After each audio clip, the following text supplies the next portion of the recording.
Les hôpitaux toujours sous tension alors que certaines restrictions sanitaires sont sur le point d'être levées. Nous sommes rendus à l'hôpital de Dole où les personnels soignants continuent d'être sur la corde raide. Le message du gouvernement est à l'optimisme avec la levée de certaines restrictions sanitaires la semaine prochaine. Mais les hôpitaux sont-ils pour autant sortis d'affaires? C'est tout sauf certain.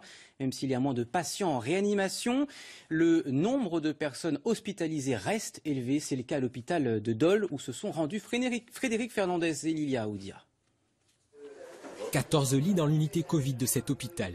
Tous sont occupés depuis mi-décembre. Les patients admis sont pour la majorité non vaccinés.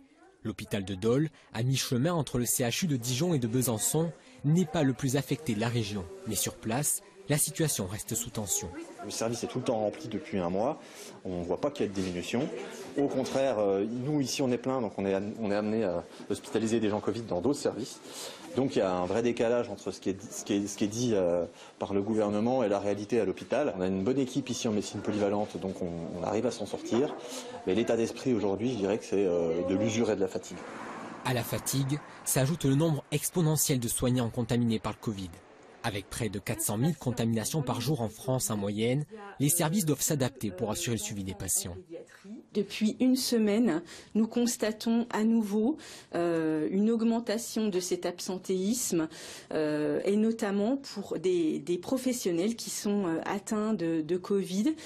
Et à cela s'ajoutent des professionnels qui doivent faire face à le Covid de leurs enfants et donc à des gardes d'enfants.